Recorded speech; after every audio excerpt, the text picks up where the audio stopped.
All right.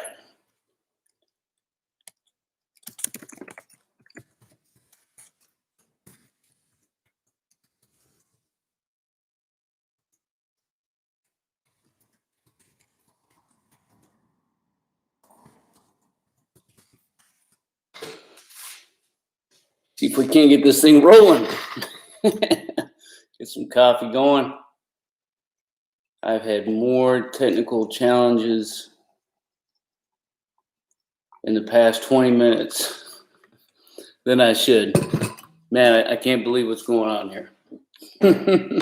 Hope y'all are doing all right. Man, it's I'm stoked to see you. I had author Austin Chambers. He's a local author, and I was back up at his house celebrating a birthday party yesterday, and he said, "Man, I was stoked to see you."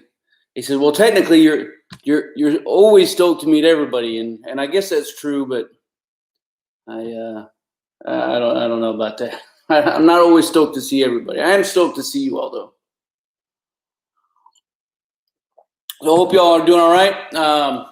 You can leave a shout out if you got any questions or comments or anything you want to put on the table. If not, then we're just going to start spitballing this thing and get this thing rolling. So I am so stoked, and I'm really pumped about some of my expeditions these last couple weeks. I've done some solo overnights in two different spots in the Olympic National Forest, one on the west side and then one on the east side. And tomorrow I'm actually I'm going to release a video that kind of talk about how I found the place. Hey, Tony, brother, man, it's great to see you. It seems like just the other day, man. That's awesome. Kind of going through National Forest website was just a huge resource for anybody who wants to get out and do any kind of dispersed camping or get out and practice some bushcraft, and just all kinds of resources there that I'm really completely stoked about. And I'm really happy to be able to share that with everybody. Man, let's see who else. With Jack Jones coming in from Kentucky. Of course, Tony is local to me here. He's an amazing bushcrafter with all kinds of amazing skills. Good Norse skills. I don't know how to describe what you can do, Tony, but that's awesome stuff. Of course, Patrick's down south. Kyle G, man, good to see you as well, brother. And Top, man, always good to see you hanging around. Bill William coming in from down in California. Man, I know everything is just like way crazy out there, and I hope that you all are doing well. My wife happens to be out of town for the next couple of weeks, which is kind of giving me free reign to get off into the bush and do some different things. I was counting it up and making some copies of some of the files that I've been recording, because I've got way too much, and I'd love to release it all like right now. But what's going to happen in a month from now if I have nothing to do? That'd be crazy. So I can't do that. Man, it's so awesome to see so many of y'all dudes with some shared paths. So I did the other thing 2 nights ago. I was just made a little survival shelter. I didn't have a tarp or a tent, so I just made do with what I had, and I was happy to get that done. And meanwhile, I was hoping that my tarp would be dried up by now or by then, but it's not. But it is now. Finally had some good heat come up here into the Pacific Northwest. Finally getting some summer. It's been like winter all year long, and it's been absolutely crazy and ridiculous. But I did about 4 days ago. I went out and waterproofed a sheet. Is really what it was. It was really high quality cotton sheet, and got that thing all waterproofed up. And I'm really looking forward to getting this thing used this coming weekend. Do a little more overnighters. All right, man, it's good stuff down there.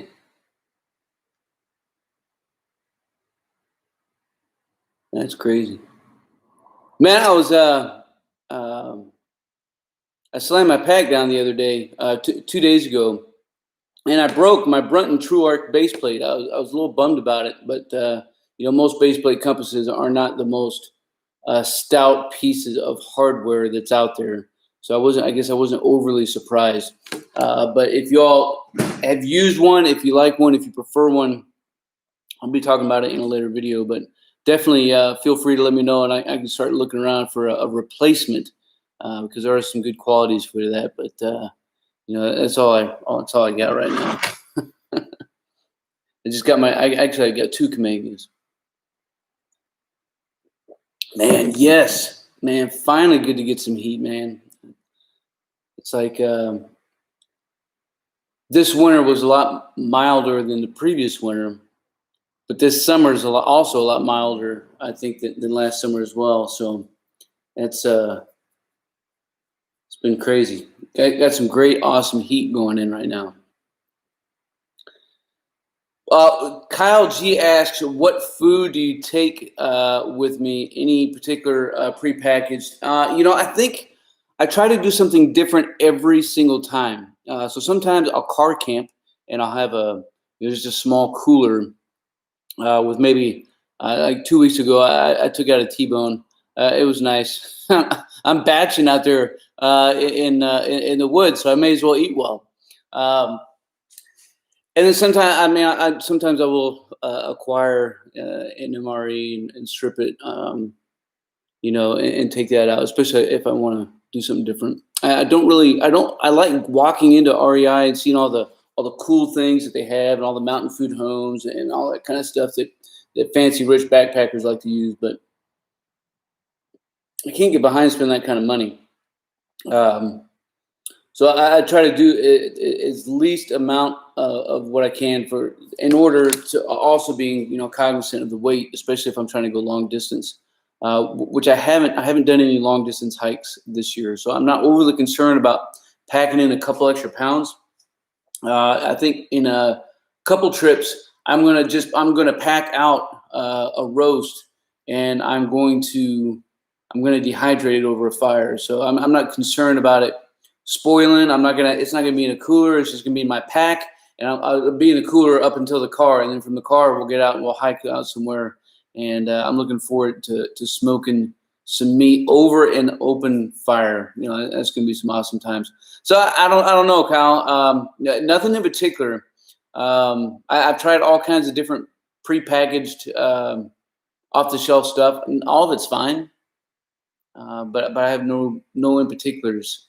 I just want calories in my belly. Like I would love to go. My boss tells me I should go on alone if it was. I don't even know if it's still running. And part of me would love to, but it's like, man, I could only go for like 25 days, and I'd have to call it quit because our military is not going to let me go that long.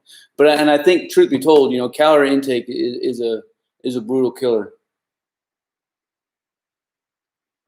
Oh man, yeah, man, I'm looking forward to it. I tell you what. Yeah, Patrick, mine did the same thing after it cracked.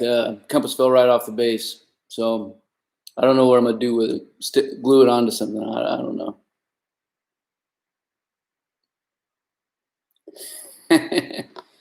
Man, I've had. I know you got hurt, brother, and I hate to hear it. And I hope you're getting around all right.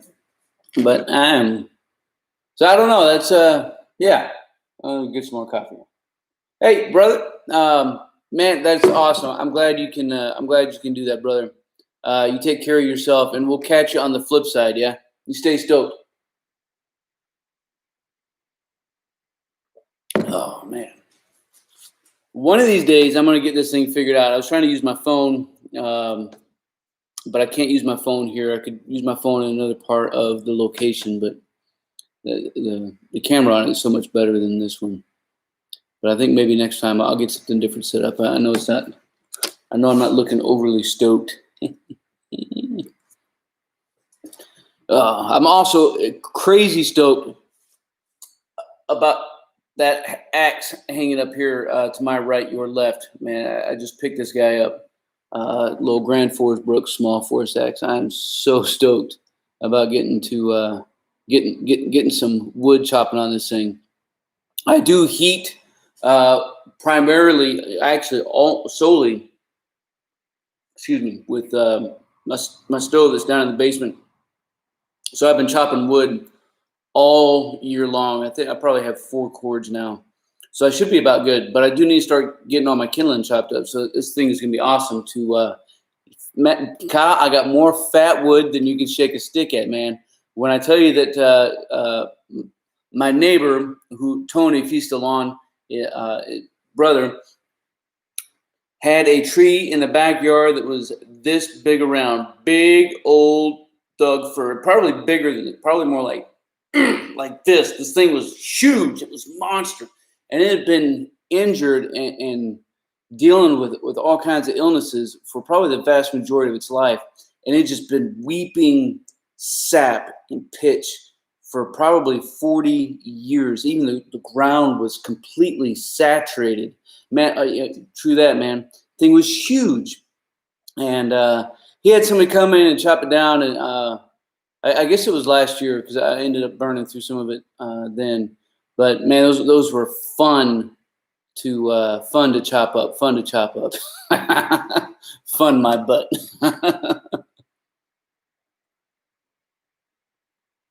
Yeah, man. The ground could have been smoking on fire, man. That's how much I wanted to go get some more, but it would have been awesome to make some pitch balls, take out to the field and test, working with some different glues and things of this nature. Because there's so many skills. And Tony, you probably have way more skills than I do in a lot of ways. But there's so many things that we used to know that we don't know anymore. Well, whether it's how to navigate using the stars, man. We look at this up at the stars now, and it's all Greek to us. All the things that we can build with our hands that everybody used to just know and grew up with doing. We've forgotten because we just got so fast paced in what we're doing and trying to keep up with the Joneses and keeping up with the grind, and all we're concerned about is social media and technology, and man, it's just no bueno. Oh man, that's awesome. I bet you do, man. It is such a good thing to use, man. Whether you're trying to do some waterproofing, right, or do some use it for some glue or whatever. I like fiddling all the time. I was out on Friday, and I was like, man, I'd made a Cusca a while back, and I need to go ahead and make up another one because I gave that one away, and I had a lot of lessons learned off of that one, and I got a few spoons. I probably don't have near as many as some of y'all have, but I do like trying to hack on some wood a little bit. But I was like, man, let me just go ahead and make a mallet, and then I can use it for the next project, right? So I'm going to make it in this one, and then I'm going to use it for the next one. And man, it turned out so good. Man, I totally broke my mallet.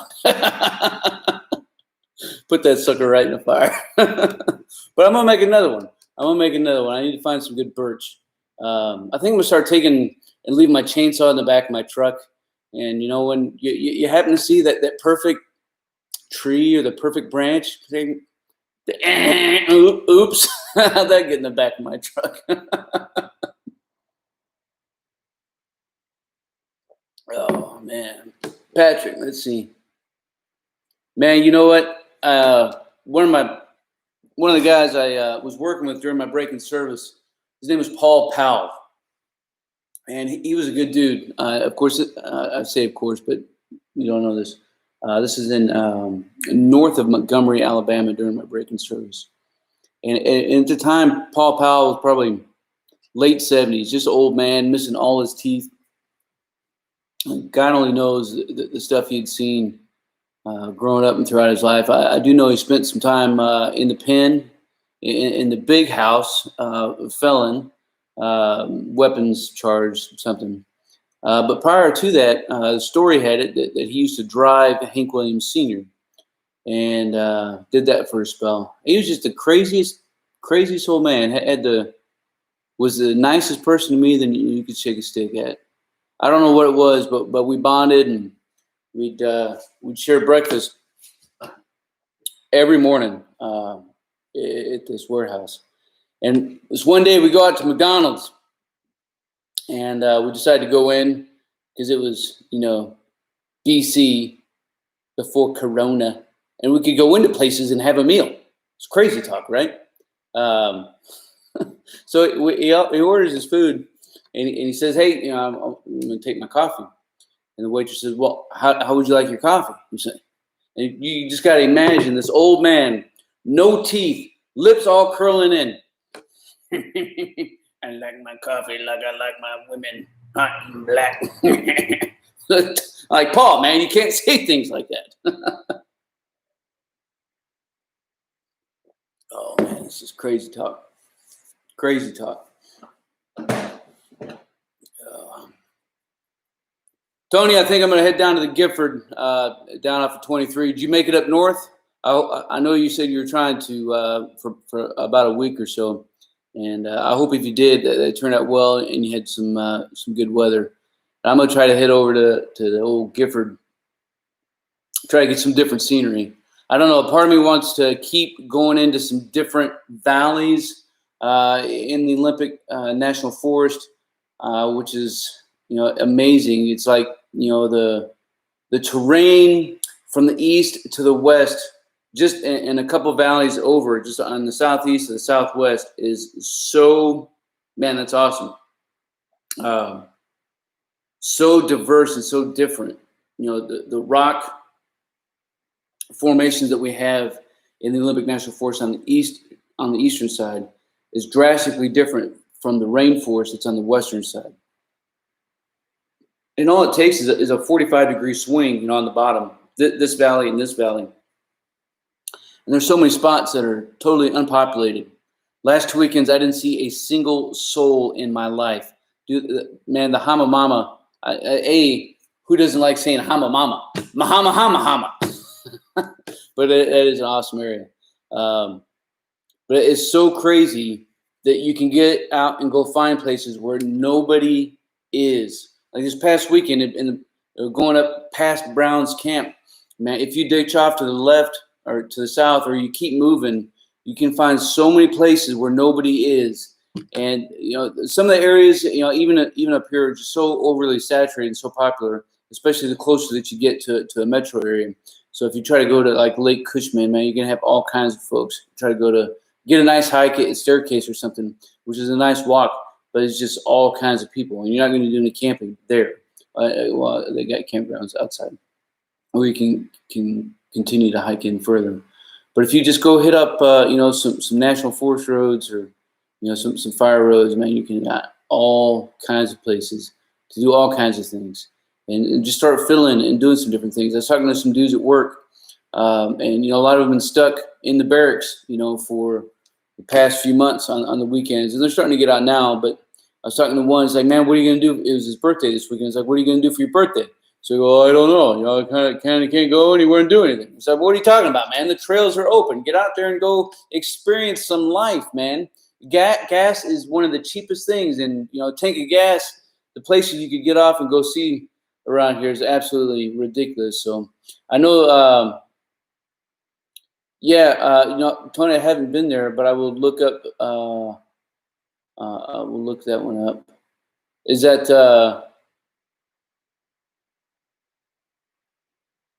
north, south of Cushman, or heading back towards Staircase, or before you even get to Cushman?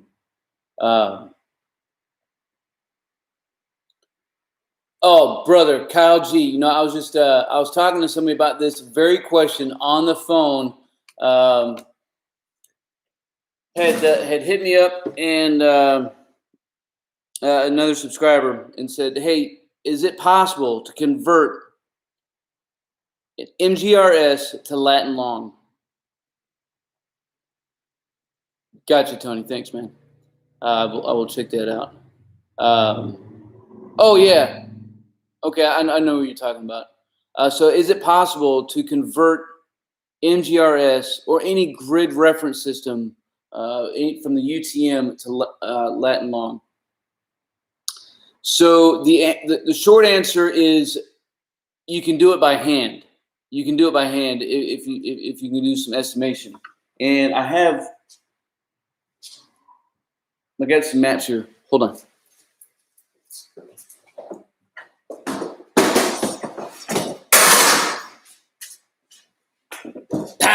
Back.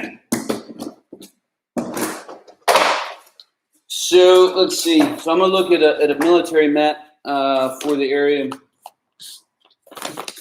So you can see up here, hopefully in the top, my top left, your top right corner, you have your Latin long reference points there, and of course you have your Mgrs, which is all based off the UTM. So you can't. There's no tool. There's no electronic tool to be able to do the conversion. But you have different, on a good topographical map, you're going to have some Latin long markers, both left to right and top to bottom. And you could do some quick measurements. You could pre-draw some lines on there if you needed to. But the reason that you can't convert from a grid reference system to Latin long is Latin long is based off of the Earth being a sphere.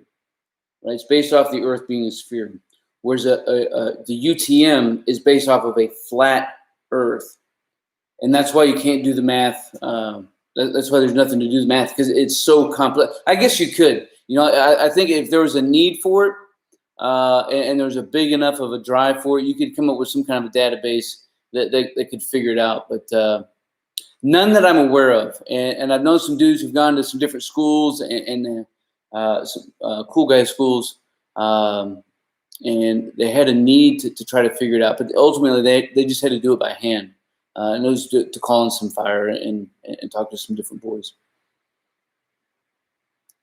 Hey, no, man, I appreciate you. Hey, if you got any service at a campground, man, that's awesome.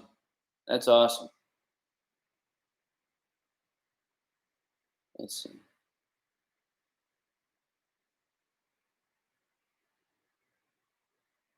Yeah, man, I know you can. I know somebody's out there smart enough to do it. It's just not me. I'm dumb as a box of rocks.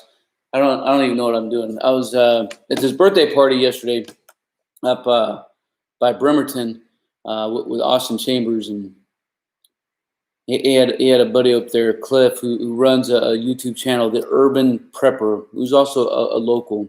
Cliff's such a good dude, and I'll probably try to start giving some different folks some shout outs, whether they're local and I know them, or maybe it's just people that I follow, because there's a lot of dudes out there that are way smarter and better and gooder at everything than I am. And I'm just kind of a vessel here who's happens to be the dude with a camera and a microphone and is trying to do my thing and trying to master my craft along the same time, right? Each day I try to get things a little bit better, whether it's in the bush craft skills or my navigation skills or any kind of survival skills, or just how to do YouTube. I don't have this thing all figured out, but I do know that I try and I work pretty hard. And one day, maybe it is what it is, but it's all good.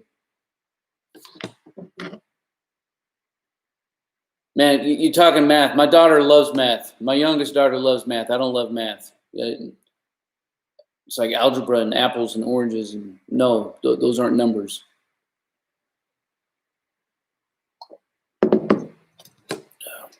If you had any recent adventures, feel free to shout out. Man, I'm not trying to sell myself short, man, and I appreciate it. I just, and I'm not trying to be like overly stupid humble or anything. Like I know what I'm good at. It's like at work, I'm pretty good at what I do. But I know that there's a lot of dudes who are out there who can do some things a lot better than I can. And that's all good, right? Because no man is an island, right? We all come together to make this thing happen. And I think, even on some things, I do pretty well. I'm a really good scout. I'm a really good navigator. And there's a reason that I promote and focus a lot on wilderness navigation. And I'll try to talk about this more often, maybe in a standalone video. But to me, wilderness navigation is like the thing, because it dictates, if you're a bushcrafter, if you're a survivalologist, if you're a doomsday prepper, if you're whatever, if after you've used your resources where you're at, you need to be able to move off and find some new resources. So how are you going to get there? So if you can get from A to B successfully, then I think it kind of insinuates that you can do some of those primal skills at A and B. I don't know if that makes sense, but I'm going to try to make that make sense. But that's one of the reasons why I focus on navigation so much. I'm trying not to do it all the time, because there are a lot of other things out there that we do need to be able to do. And it's hard to catch all of it. And I'm trying to find a good battle rhythm once a week. I'm posting a video once a week. And sometimes I post it more than once a week. But it's not the easiest thing to do, to have some kind of a battle rhythm in this. And then throwing out something and seeing what works and what doesn't. Like my little coffee grinder, leather sleeve, right? That was a horrible bomb, right? Horrible bomb. And then, and so I don't know, man, do I do any more leathercraft videos? Well, I mean, I probably will, but it probably just won't be, a primary video for the week. So if I'm trying to test something, I'll probably try to do it, after Monday, between Monday and Sunday or whatever. But because there are a lot of other things that I think we just need a little motivation and a little encouragement to get out and try. And, if I fail, big stinking deal, so my wife gave me 2 rules when she left. Dulce rules, 2 rules. She said, wow, man, good to see you, Goodman. And let's see, canoe trip. Man, I'm going to get to these comments here. My wife gave me 2 rules when she left. She said, take care of my dog and don't get eaten by a bear. So I have to survive if I make it out. I have to be able to work my way back. But if I fail, making a mallet or something, big whoop. I think it's all a matter of the story. Let's see. Oh, Kyle, I did see your question about Bushcraft Knife. Man, it is on my list. And although I have so many videos in the queue, I'm going to get yours done this week. And I'm going to do a short video on Bushcraft knives and what Stoker's opinion is on the best Bushcraft knife that's out there. And I'll tell you right now, I'll put a video out, but the best Bushcraft knife is the one that you have. It really is. Now, that being said, you do want to pay attention to steel. Like if you're just out, I don't have a knife, or I have some pocket knives, or I have a K-bar. Like, man, can you use a K-bar as a bushcrafter knife? Yes, of course you can. But, if you're going to be intentional, man, I want to carry a knife to go do something. You do need to look out. And I would buy a high carbon steel knife, preferably maybe something that's 4 inches long. I've been using now, and I say the best one is the one that you have, and the one that I want is never the one that I have. And that's the thing with gear, right? No matter how much we acquire gear, as soon as we bought the best that we could get at the time, and then sure enough, 6, 7 months, 2, 3 years, man, we gotta go bigger. We gotta get something better.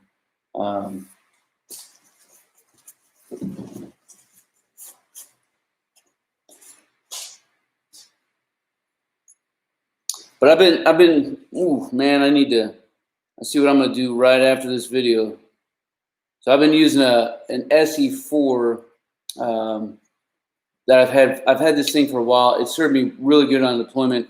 I got some good stuff that'll help take care of that super easy. It comes coated, but I don't like coating on my knives, so I stripped it off, because when I stripped it, I can use it to strike my ferro rods if I need to.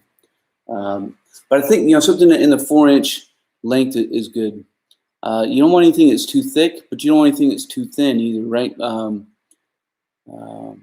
If you get something that's designed for whittling and for carving, it's going to be too thin to do any battening with. I prefer, something that does have a hole on the end, because it's too easy to run some cord through and secure this to a pole, and now I have now I got a good sticking spear if I need to. But again, you can always batten, and make your own spears as well. So I don't know. Sometimes I think we make things overly complicated and try to point people to like the $400 knife, and man, I can't. If somebody out there can afford a $400 knife, better on you. Maybe, knock on wood, maybe one of these days we can do that. That's awesome. Let's see. Let me scroll back up here.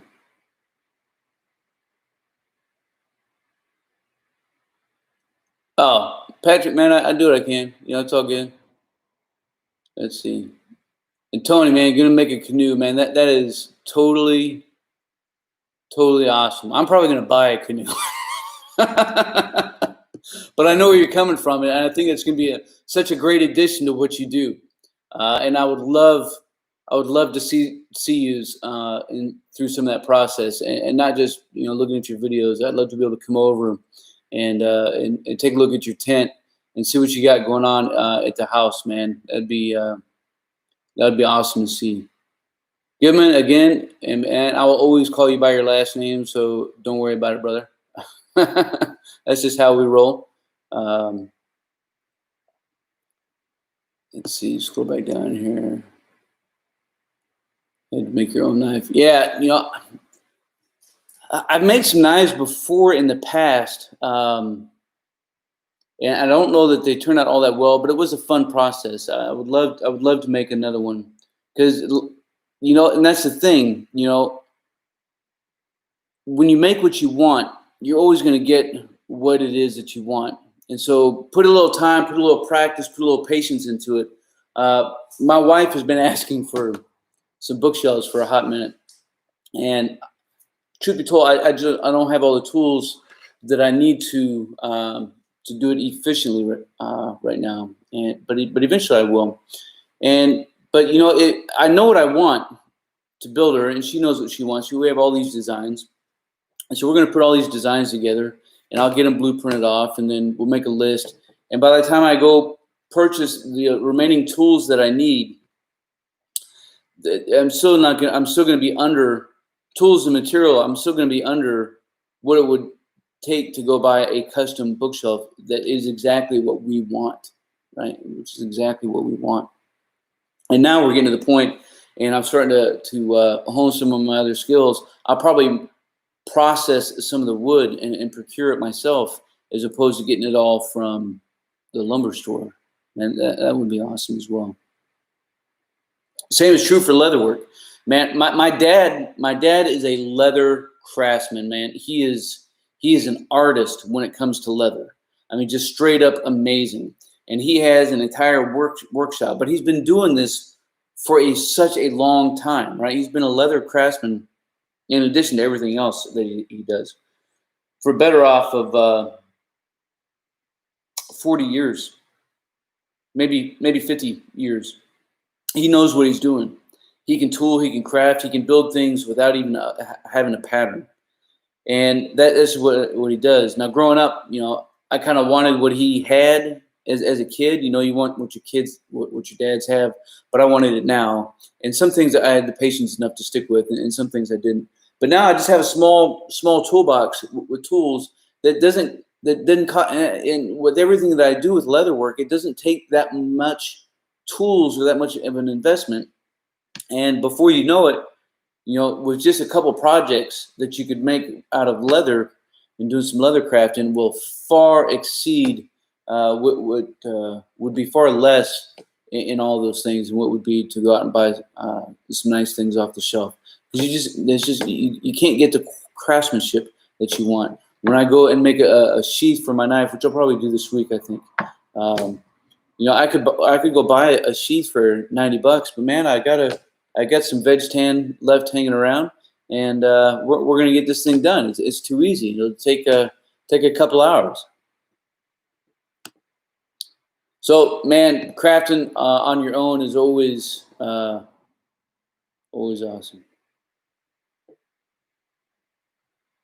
Yeah, man, that's awesome. It's so awesome to tinker and to build things, and now what you have, it has character, it's talking pieces and talking points, and it's like a benchmark, a bookmark in time as well, right? You know, 9 years ago is when this was created. Is when this got birthed out from this vision that we had, and this is what was going on in our life. And I think there's something so to that we often neglect. That is just an amazing thing to have a good story like that. Yeah, man. No, I agree. It's part of the same reason why I do it as well, and I don't. It's not overt in what I do in making videos, but it is a good. It's a good benchmark, and now that I'm able to get off and start doing some more things and be a little bit more work on some skills outside and spend some more dedicated time outside. It's so awesome to be able to do that. So, Tony, man, I will definitely get in touch with you, and we'll link up so I can come over and check out your place, man. Let's see, Larry, man, perfect time for a question. And by the way, for all those of you who are coming to us, welcome aboard, man. I hope you're stoked. Make sure you leave some comments, and we were going to keep this conversation rolling. If you got a pop smoke, man, I'm glad to have you, whether it was for 2 minutes or for 20 minutes or for the whole thing. I don't even care. We're just here having a good time. I'm drinking my coffee. There's nothing special in my coffee. No, there's nothing special in my coffee. I finished all the special stuff. I gotta go to the store. But it's just a coffee mug full of fresh coffee. And see, I was thinking about something. I got that sucker keeping my coffee, my fresh coffee warm.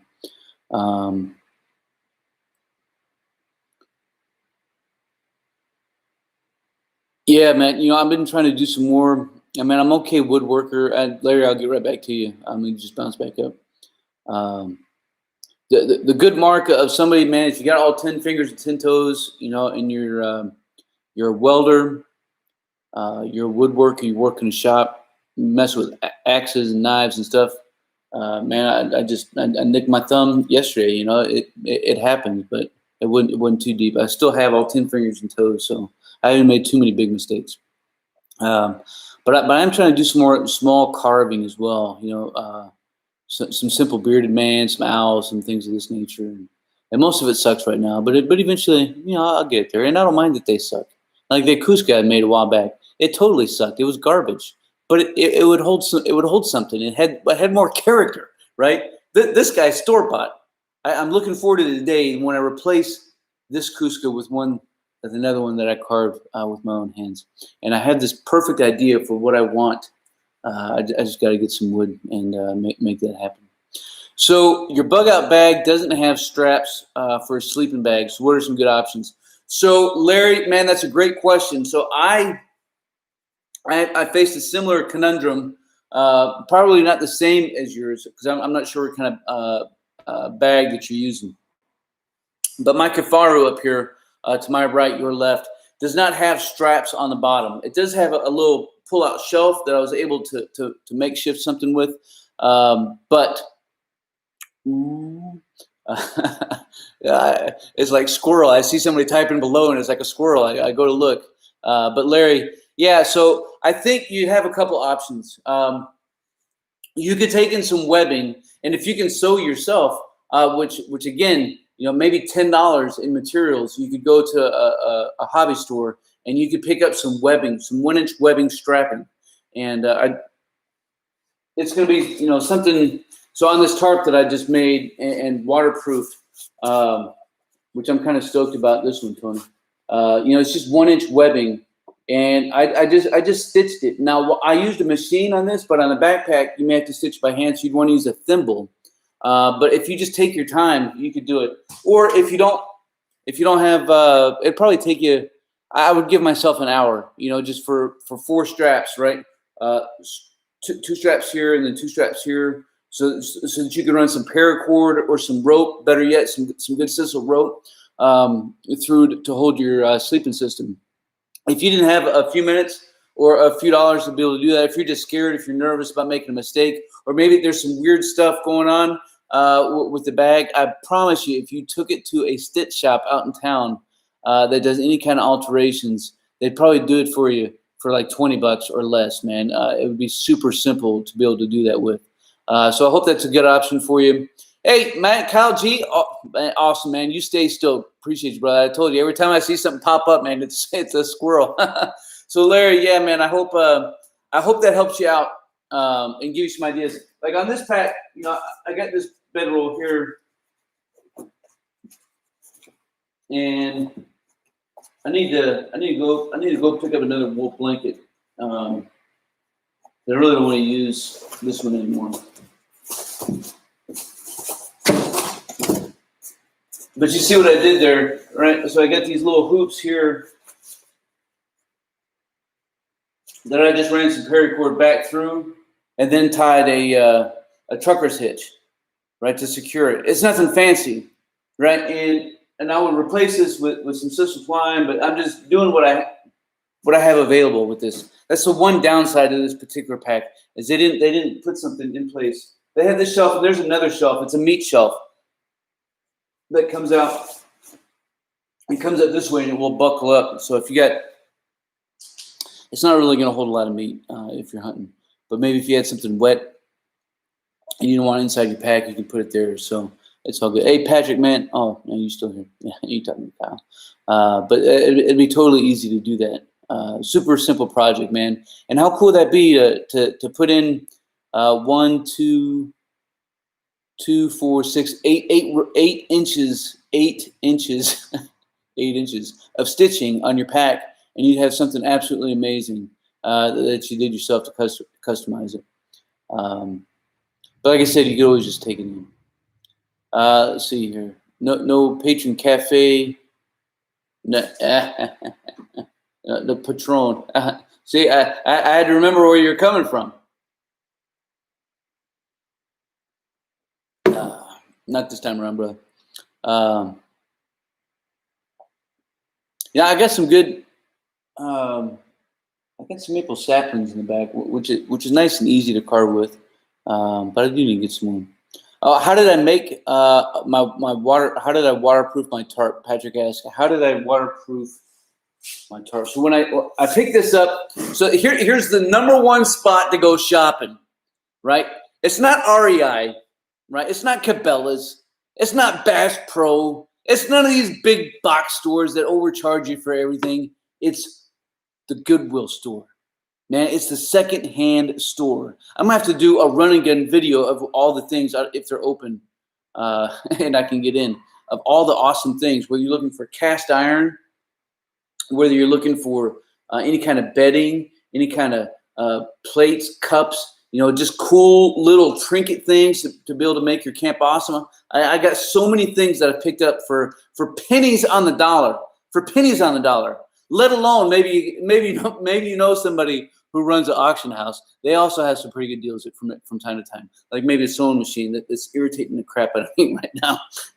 So I was in the Goodwill store, and I saw this sheet. This started off as a king size sheet, and I saw this hanging. I was just looking back, looking for some material.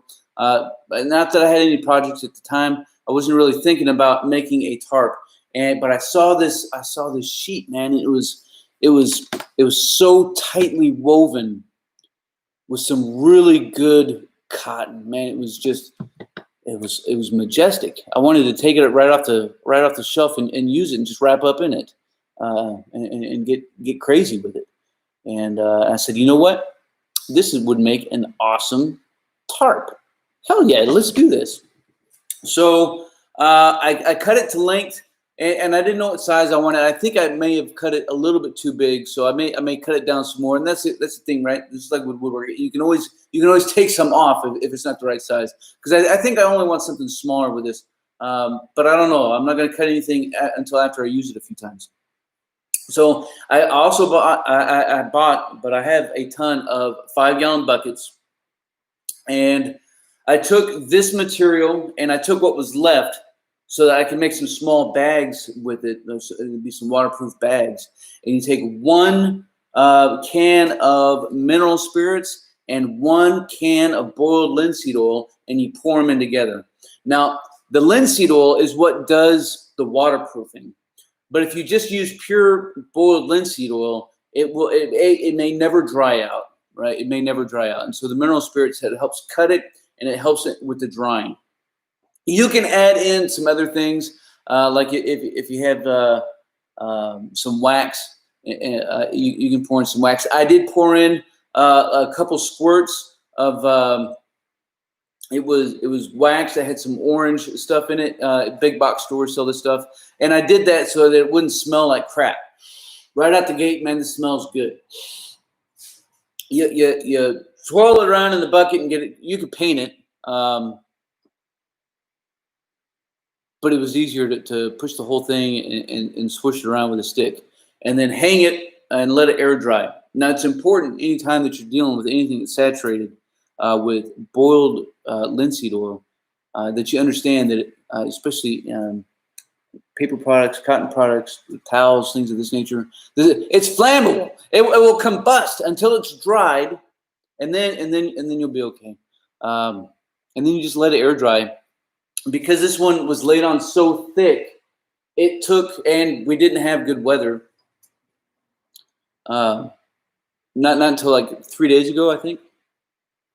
It took like four days for it to dry out. But now it's completely waterproof. And again, I just took, I haven't even cleaned this thing up. I just took some 1-inch, this is like wicking material. I didn't want to use anything, I didn't want to use any nylon for this particular project. So I wanted it all cotton. And of course it's a little heavier, but I'm not going to backpack 40 miles with this thing, you know? So it's all good. And again, so I got another section that's probably 16, 20 inches wide, and it's the full length. So I've got some bags that I carry around, some small pieces of fat wood to use it as tinder and to help me light some fires. And I got it in a plastic bag right now, and I do want to keep it. Not that I have to keep that waterproof or in a waterproof bag, but it's kind of a neat thing to just throw in a bag. And now I'm going to be able to make my own bag, and then I will use some wax on those seams, right, and make that waterproof. And that's what you can do. The other way to make something waterproof is I have a little ground mat.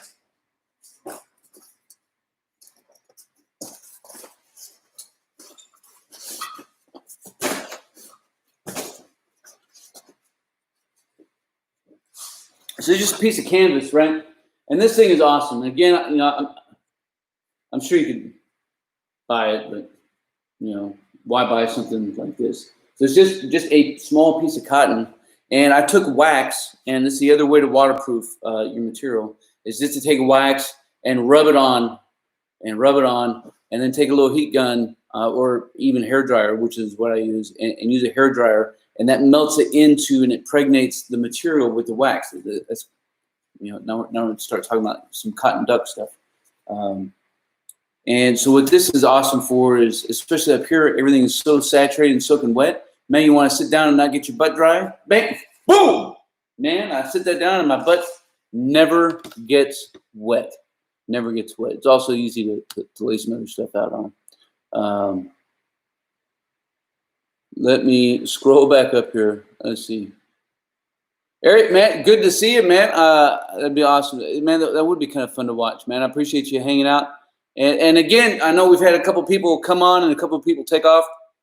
I do appreciate every last minute that we have here with each other, whether it's a couple minutes or whether it's the whole time. So I'm stoked that you're here, and hopefully we can stay stoked and keep this conversation rolling. Let's see. I know if you scroll up in the comments, you'll see where a lot of folks came from. If you just signed in, and you don't mind, let me know where you're coming in, chatting in from. That'd be awesome, just to know what kind of part of the world you're coming in from. Starting to get a lot of dudes commenting on the channel from England and Canada. Like, I don't know, back up here. I had a Mountie send me a patch that was totally awesome, a little shoulder sleeve insignia. And I got some dudes in Spain, of course, Central America, and just all over the place in the United States. So I'm just stoked. I'm just so stoked to be able to connect with y'all like this. Larry, you live up in Chicago, man. I feel you, brother. Hopefully, you're able to enjoy some stuff there.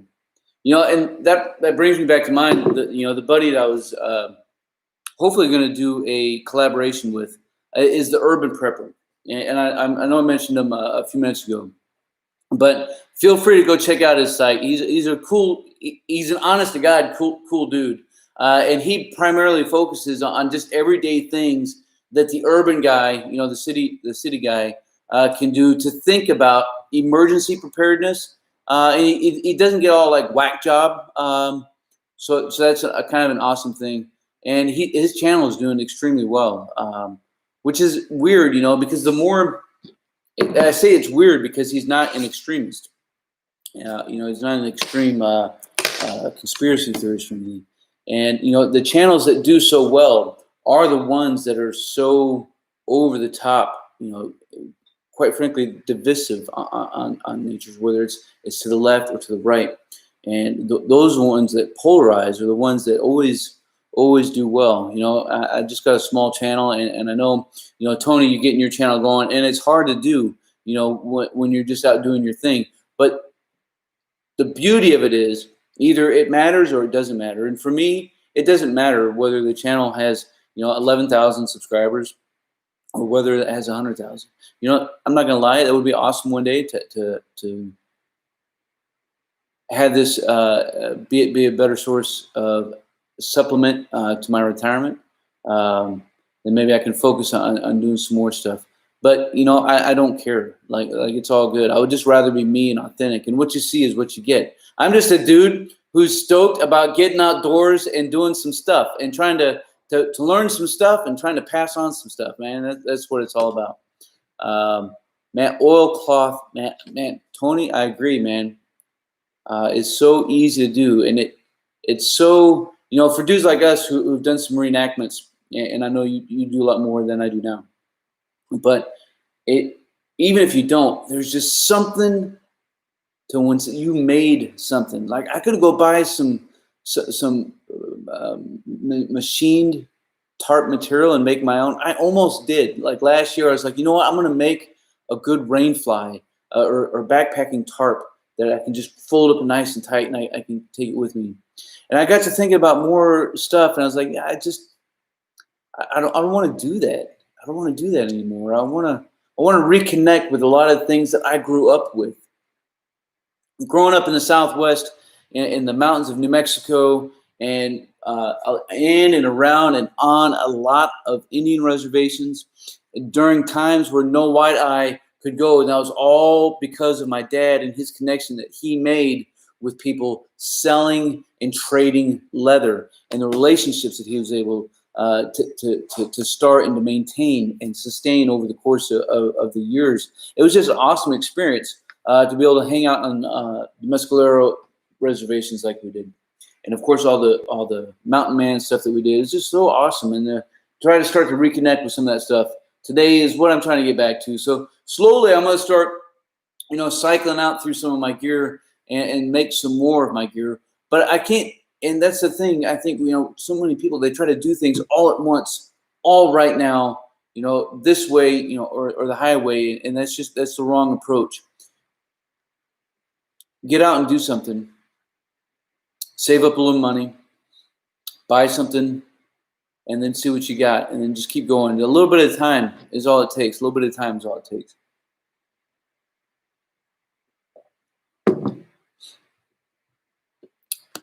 Columbia these days might be safer than Chicago, Patrick. You're probably right. So it's a huge wick until dry. Yeah. So oilcloth, once it's dry, you're good. And I mean, it's not flame retardant, right now. But you could, with another just small investment, would add a little bit of weight, fire retard in oilcloth material. But I mean, it's all good. I mean, I'm not concerned about it. Yeah, man, waxing is awesome. Making a mess. Yeah, man, you can make so much stuff. Right on.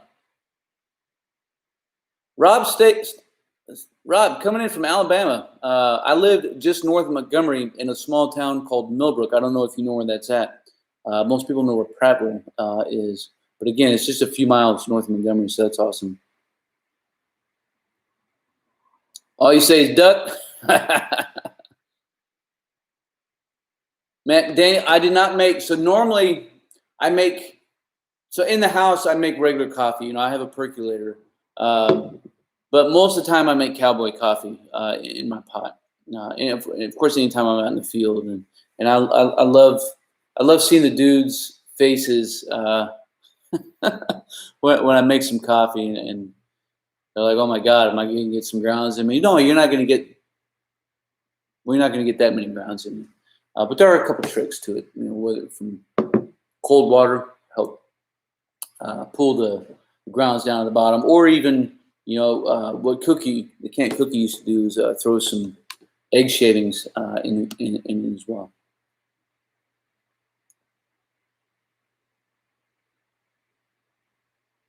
Man, networking is key. I'm probably butchering your handle area, but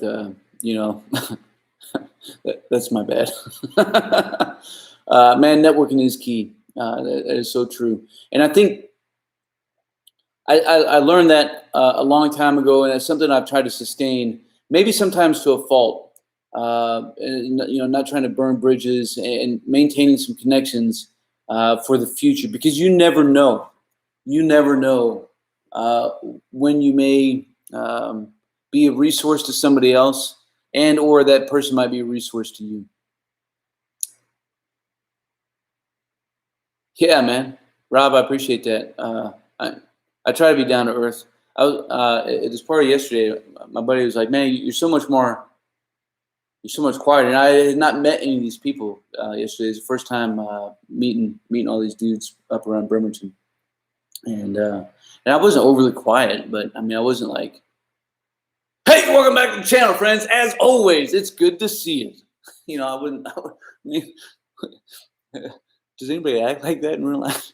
I mean, I act like that in real life sometimes. I get pretty passionate about what I do at work, especially when I was a younger trooper. I used to get extremely passionate, but I try to tone it down because truth be told, most people can't take full Stoker. Like I like to joke around and tell people never go full hua, in the Army, but you can't go full Stoke. You can only go a little bit of Stoke, because then I'm going to get myself in trouble, because I'll get so passionate, and I'll say something or I'll do something that'll be totally unintentional, and I'll just break some hearts and minds, and then get myself in trouble, or people will just start falling out, which I don't mind. I don't mind if people fall. I will break myself at work, man. I will do the power jump until I can't do anything tomorrow, and only my wife will know, because I'll come home and I'll be crouched over walking. I'm an idiot.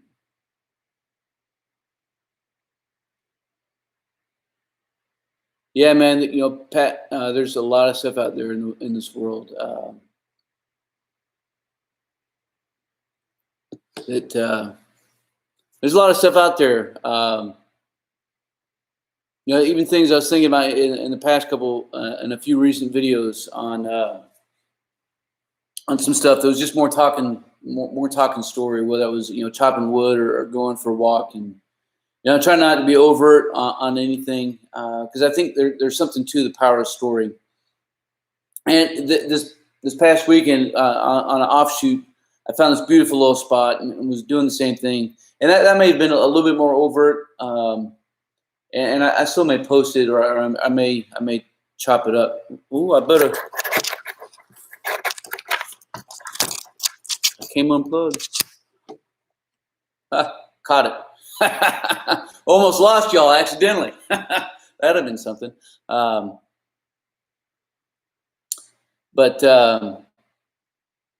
Yeah, so there is a lot of stuff that's out there. So, but I find the power of a story, and I've read a lot and I've studied a lot. I showed y'all a few of my books, and even and this is nothing. I got boxes of books that I still need to sort through and probably try to downsize a little bit. I just can't come it to me to get rid of a book. Not at least not a good book. I think we've lost the art of storytelling, and we all love good stories, right? Maybe we don't love reading good stories. Not too many people read anymore, but we love the story that we see on television. We love the stories that we see in movies, and we love to connect with a good epic drama. The saga, and too many times, even with these types of stories, we've lost it because we don't have the time, we don't have the interest in it. So that's why the sitcom does so well, right? Because it's not really telling a story. There's no moral to the plot. Friends, Seinfeld, love these two shows, don't get me wrong, but there's absolutely no story to it, none at all. Like, there's no plot. Seinfeld, it's the best show about nothing. Community, right? Another good recent one, and I love Community, man. It makes me chuckle, and it's a good way to decompress a little bit. But even with a lot of the movies that are out there, there's not a lot of power drama.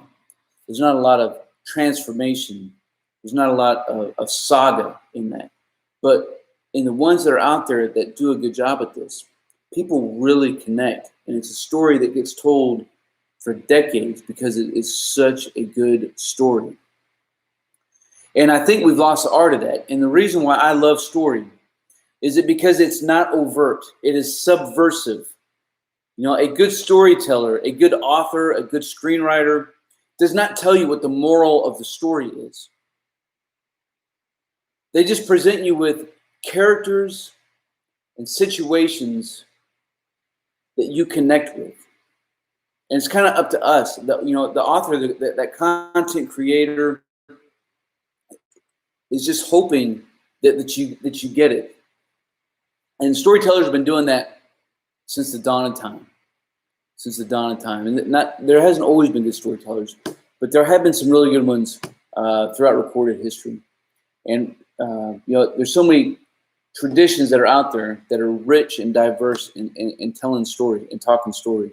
Whether it's Native Americans, whether it's really all ancient cultures, right? I don't care where you're from, what continent we're talking about. Really good storytellers out there that I think we can learn something from. And it's a lot more grassrootish, right? It's a lot more grassrootish to tell a story because it takes time to marinate and to come back. But once that connection is made, it's authentic, it's real. And I think the people who do a good job at whether it's leading, managing, what in whatever capacity, or just being a friend, a family member, it's the ones who aren't trying to overtly control the situation. And not that we try to subversively control a relationship through the power of story, but there is a much deeper connection when we use this ability to talk some story. Helps us stay stoked. I love that.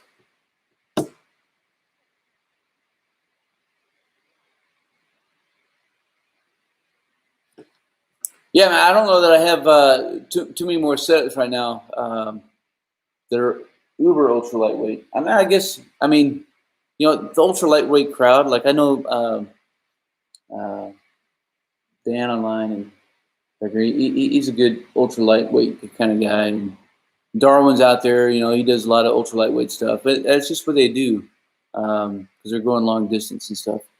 But I appreciate all of it. Yeah, man. Lots of good stuff up in the OK. Stayed in Huntsville, right on. That is a pretty part of the state. It's a lot greener, a little bit more hilly, still humid. Still probably not going to move back. But if I had to move anywhere, it would probably be close to the university. Rob, right on. Okay, I feel you there. Yeah, you can certainly use some whiskey. Absolutely. So how would you add fire retardant to the wax or oil tarp you paint it on? And there's so many stuff that's out there. It's going to come in a can, and you're just going to paint it on. It's really that simple to fire retard your tarps. And there's some different manufacturers online. Like if you go and buy some wax duck, you'll either buy it and it'll be fire retardant or it won't. But it's going to be a little bit more of a premium if it is, because it's just one more thing that goes in there. And so not only is it another feature, but that other feature also comes at a cost of not only money but weight as well. Let's see.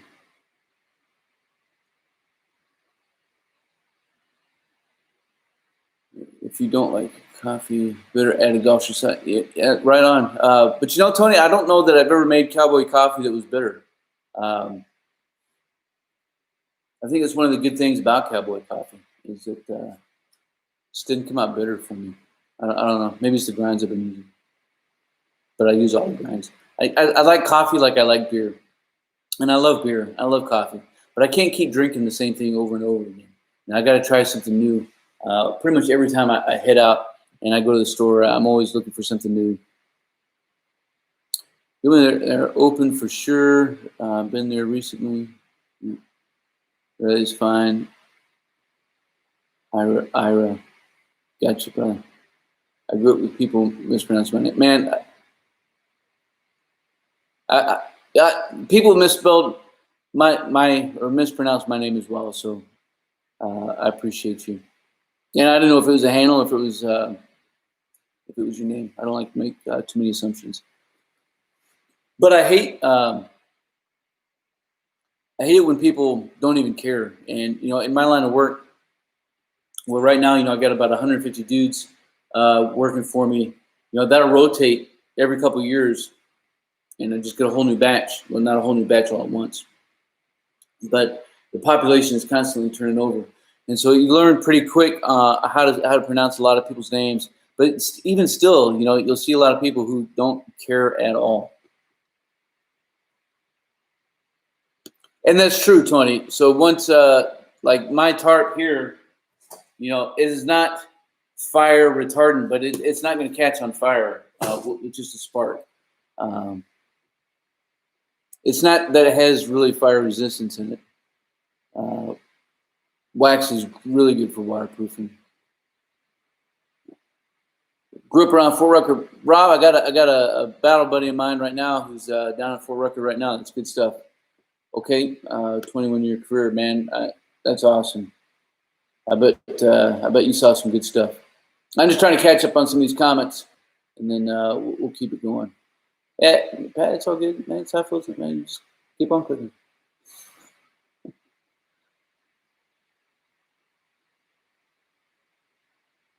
Yeah.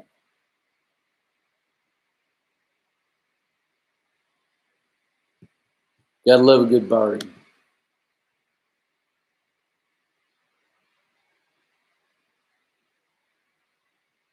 Yeah, man. Pat, that's a good way to think about staying ultralight.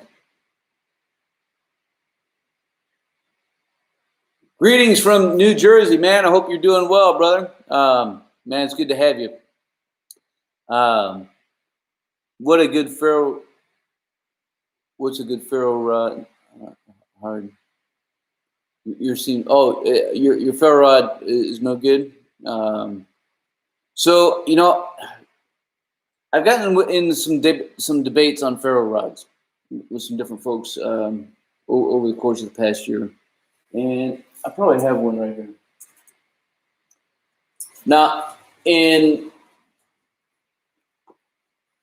don't know, I can't remember manufacturers right now. And just like this, I had this case, so I used this case.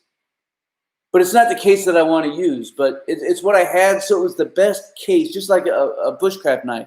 The one that you have is the best one. You just need to learn how to use it. So I use 2 sunglass cases because I have tons of sunglass cases, and it's just a great, awesome way to keep things organized.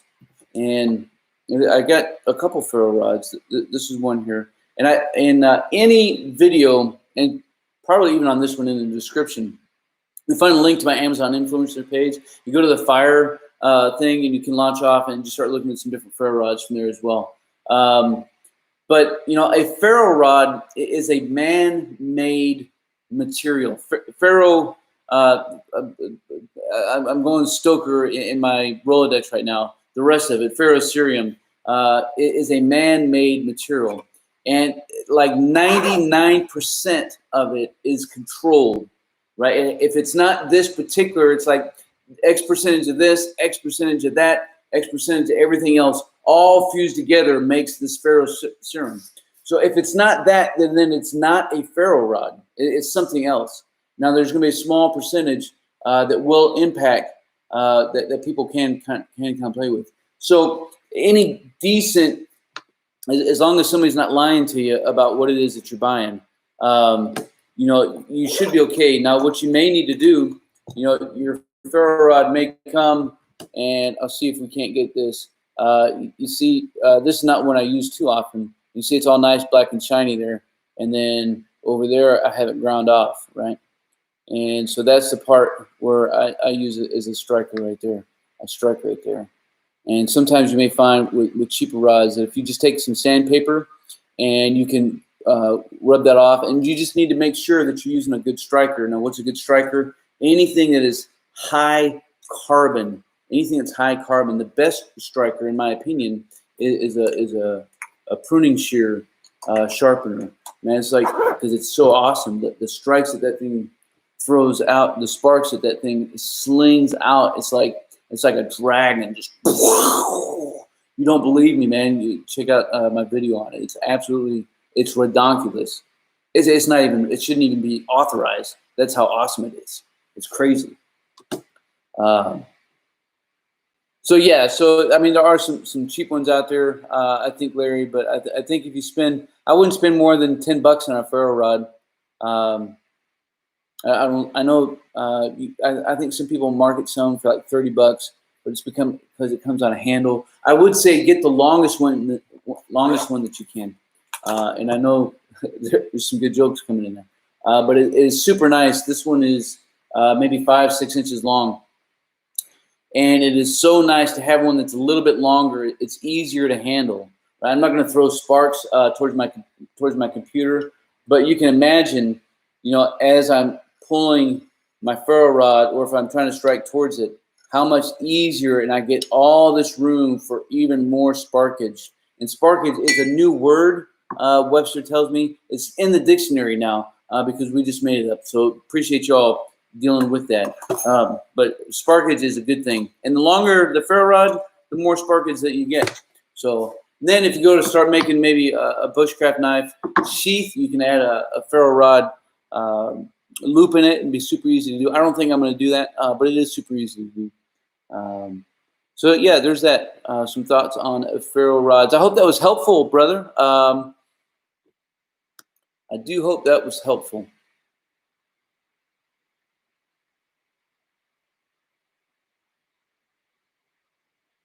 Yeah, man, I'd love to get up there and try some of your coffee. We got some good roasters out here in the Pacific Northwest as well.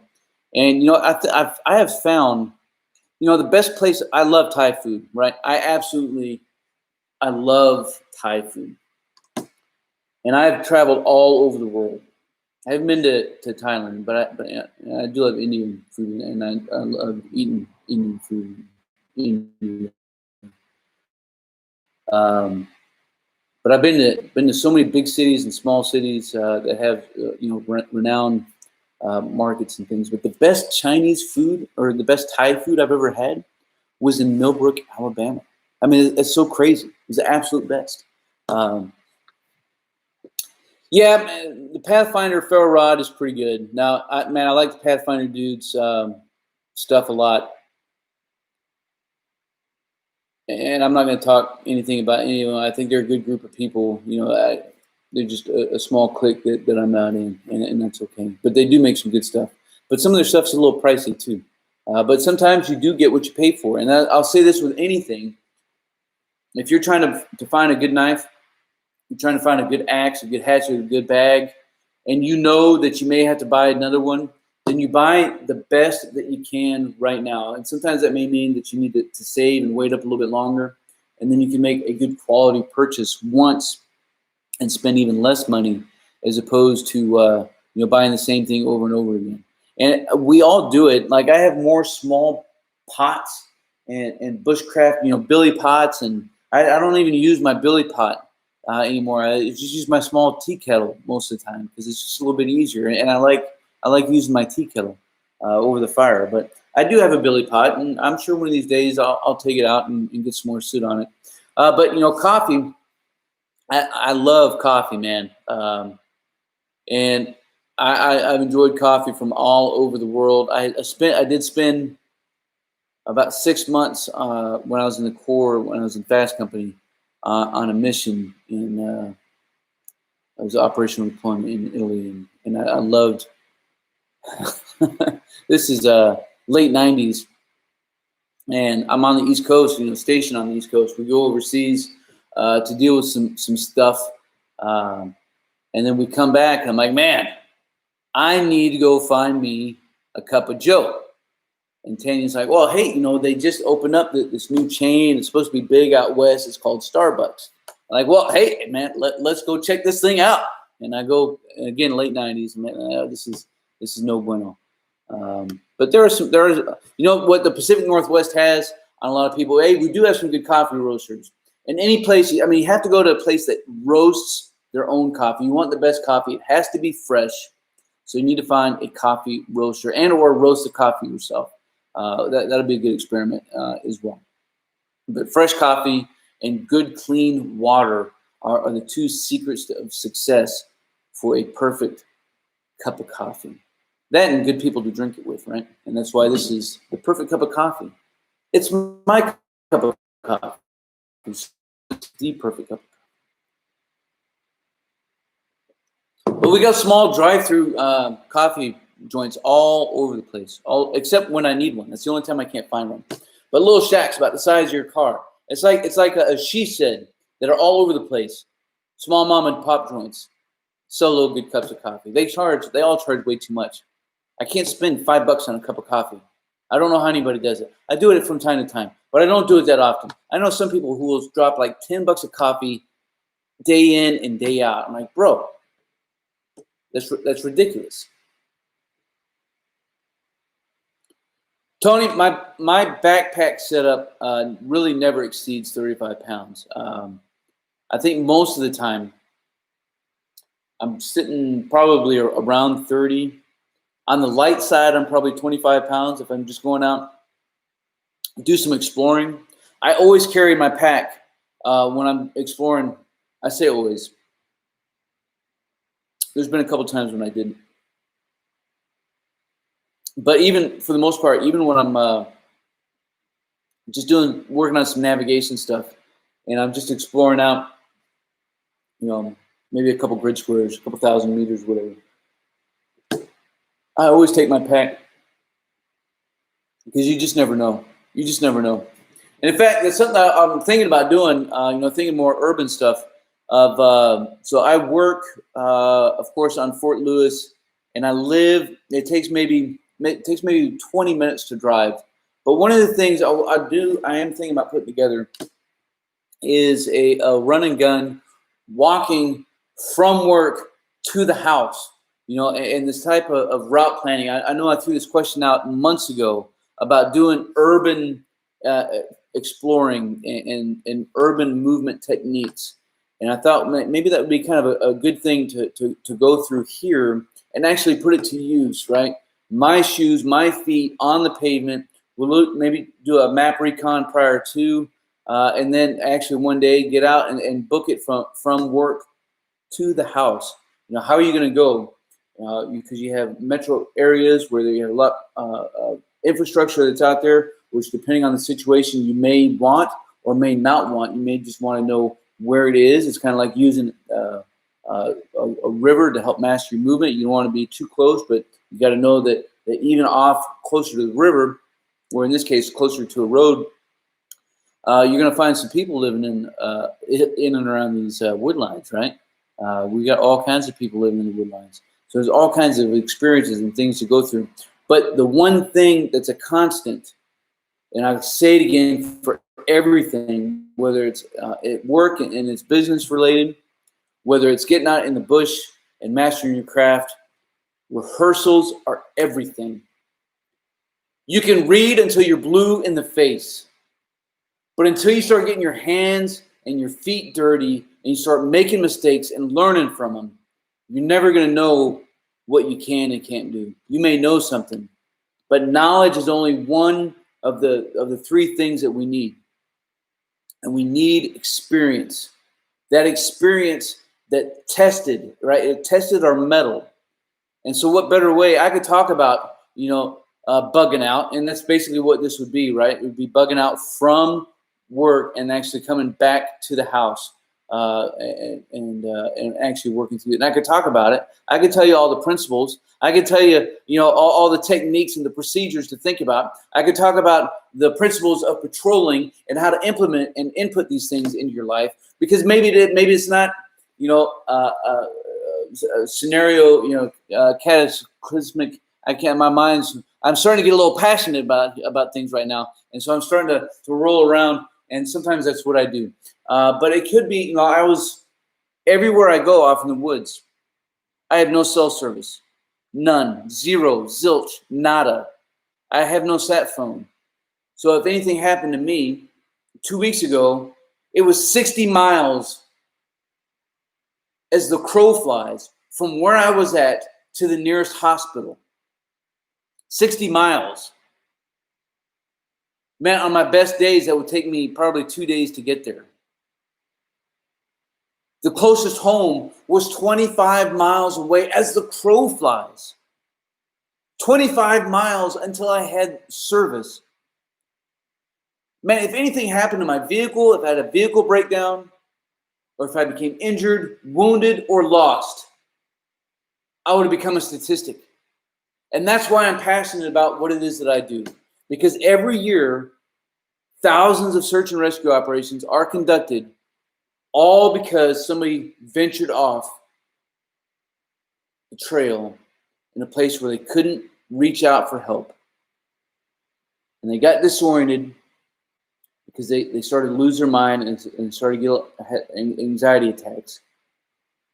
Or they suffered a lower extremity injury. Maybe it was a twisted knee or ankle, or maybe even a fracture. And they became a statistic. And that's why I do what I do, to try to help keep people from becoming a statistic. So, yeah. Man, I got a flint and steel set up as well, Tony, and I'm not happy with my English stone. I need to get. I remember, I used to love my English stones, but I need to find a new one. If I have a good resource for one, I would love to pick up another one, and I'd love to not buy one online if I didn't have to. I guess I could get with like Crazy Crow Trading Post or something. That wouldn't be too bad. But I do need a good stone. Catch back up here. Pat, you got a new ferro rod. Right on, brother. Yeah, and when it comes to fire starting, and I know this past week is just kind of a talk about, and to be honest with you, at the time, I had some other videos, and I hate to say it was a filler, but I had recorded that video a while back with every intention of doing that follow-up and I haven't done it yet. Hopefully I can do it starting this next week at some point in time. I will at least get it filmed and actually work through the process of building a fire and building multiple fires, maybe even side by side. I don't know how I'm going to do this yet. But there are so many things, and I got some man-made and some natural fire starting materials that you can use to help catch a spark. Whether it's we're making char cloth, which is super easy to do, or just using some pitch, some fat wood. I use that all the time because it's amazing stuff, and I'm not going to not use it just because it's good. But you do need to flex. Right, you do need to flex your knowledge in what you're doing, and I've used duct tape in the past before, right? Just rolling up duct tape. I do have some man-made materials. We're gonna do a little test on some of these things, and even taking some sisal rope, and that's one of the reasons why I love using sisal rope, because it can be used for so many different things. Is it the best rope that's out there? Hell no. Is it better? But does it have more uses? Maybe so, because you can take it apart. And it is a great fire starting material. And what if you dip it in some wax? Works out even gooder. It's like carrying your own candle. It's awesome stuff. So let me catch back up here. Shave down a bunch, absolutely.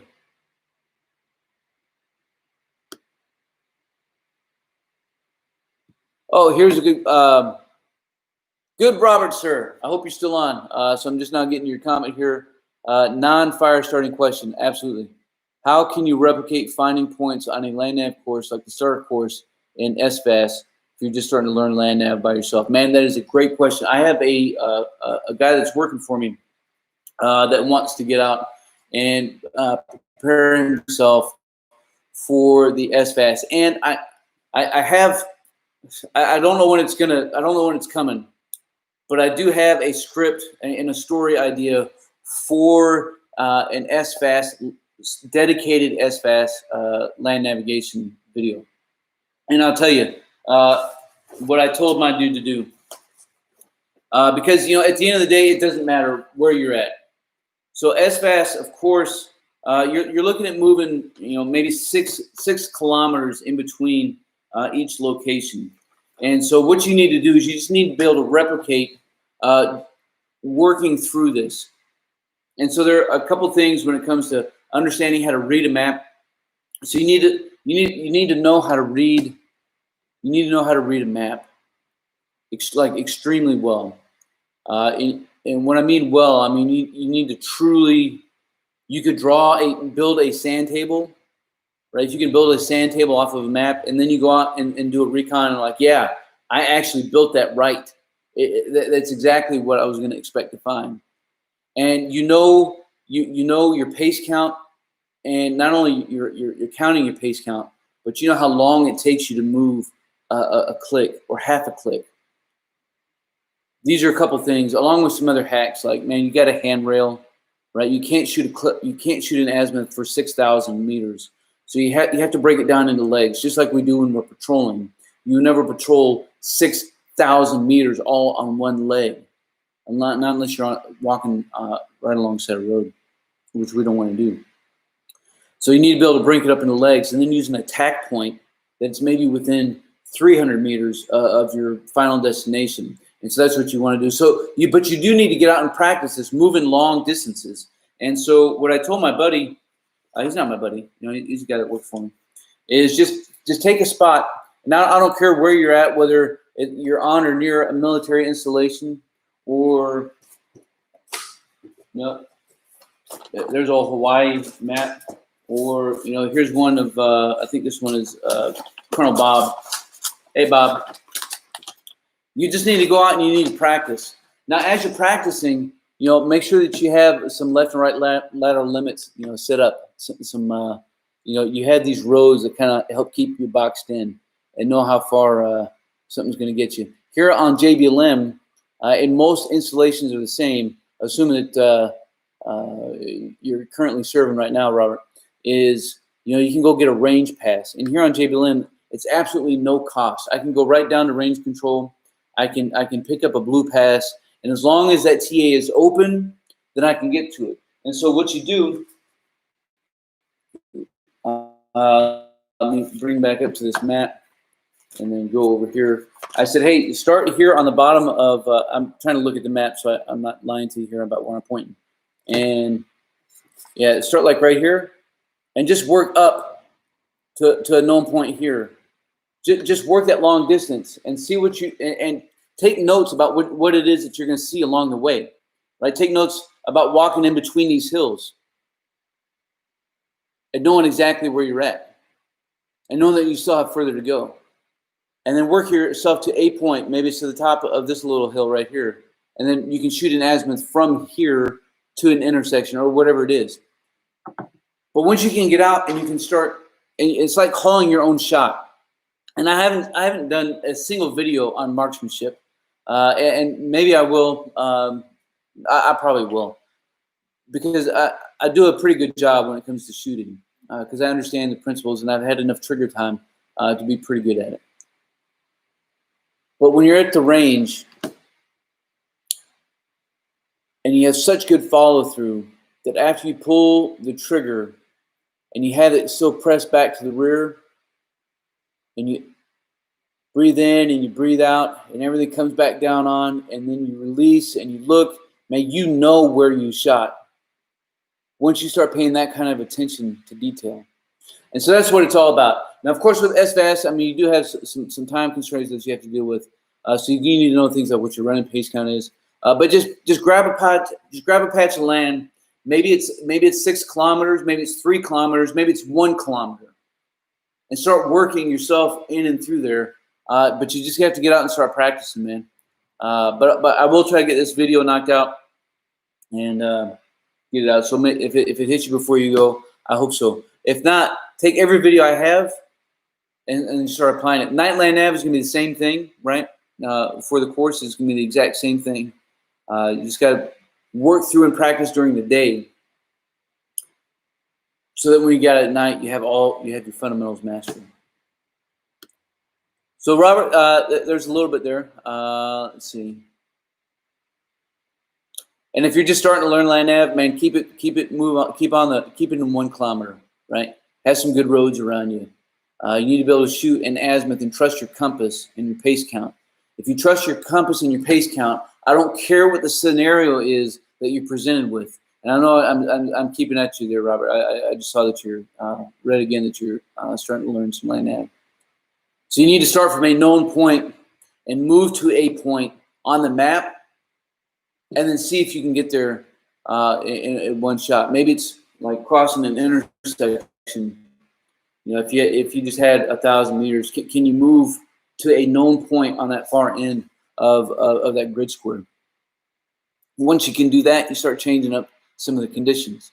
But the standards stay the same. The standards don't change. It's just the conditions that change. I'd love to get some royalties off the Sparkers, man. Mick, Tony, you made your own axe, man. That's awesome. I know you said that you had a forge. I'd love, man. Yeah, we got to get together.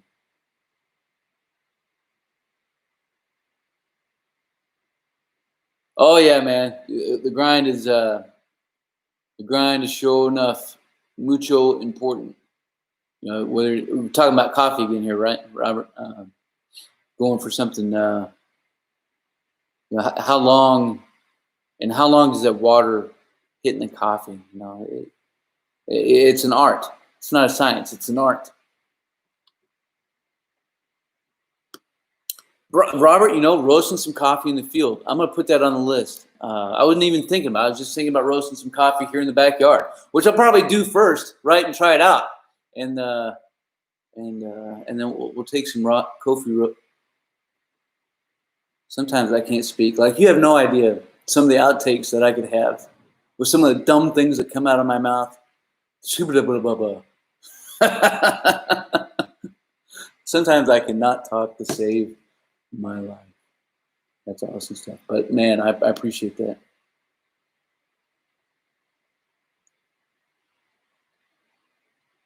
Now, I don't know about spending $10. I get, you know what? Some people do spend $10 on a cup of coffee, right? Like I was saying, but most of it's like $5. But even still, even that. But that's for a small cup of like coffee. Let's see.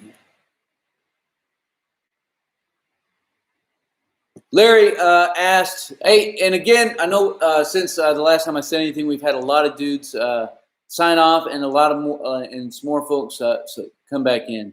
And whether you've been hanging out for the last hour and some change, or whether you've just come on and you're catching us from here on until we close it down, I do appreciate everybody and all the interactions having in the comments below. I apologize hitting my field desk. That's what I use here. It's just an old wooden crappy field desk that I've had for a while. But I appreciate you guys. If you haven't already done so, make sure you leave a little comment shouting out from where you're coming in from. We've got dudes coming in from all over the country, East Coast, West Coast, down in Central America, and just all over the place. And so I'm just stoked that we can all get together and gather for a few minutes of some conversation. So Larry asked, can you use rat traps in trees to get squirrels? Now I don't know if I'd put them up in a tree, but you can certainly rat traps are just super cheap to use, right? And whether you're using a field expedient, deadfall, and you're making something out and practicing some bushcraft skills, or you want to think a little bit more modern and you go use try to do some trapping. People don't think about using mouse traps or rat traps. And man, what a great small game trap. Just make sure that you keep everything secured, because sometimes they don't always break the neck, and the little boogers will get away from you. You want to make sure you get them, and you got to check your traps often. I don't do a ton of trapping. That's one more thing on the list, but we'll see. We'll get to it. And it's just the climbing trees. I will say though, if you're ever up in a tree and there's a bear down below, man, you got one option, man. Let's give it the old atomic Randy Macho Man Savage elbow drop, bam, and go out like a champ, man. I did almost. I was driving on, and we had this just a small. I mean, it's not that small. It was a small little black bear that was by the gate, and it was in between me and the gate. I could see the gate going on the base, and I see this little blackberry cuts out in front of me. And I'm not gonna lie. For about 30 seconds, I had some serious thoughts of stopping my truck and getting out and hunting a bear by hand. Just getting in a bear fight, man. I wanted to do that. It was small enough. I would have won. And there was no mama around. I had a knife. I had a picker. I'd have gotten him. He'd probably gotten some good licks into. But what kind of a story would that have been? How much trouble would I have gotten in if I had killed a stinking bear right outside the post?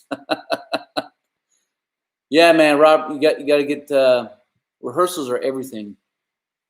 And when I'm teaching dudes and trying to mentor them to get ready to go to a promotion board, that is like the number one thing, man, is you got to rehearse. You got to say words outside of your mouth, because if you're just saying words, up in your head as you're studying, then when somebody's going to ask you a question, your Rolodex is going to be clicking, and it's not going to come out right.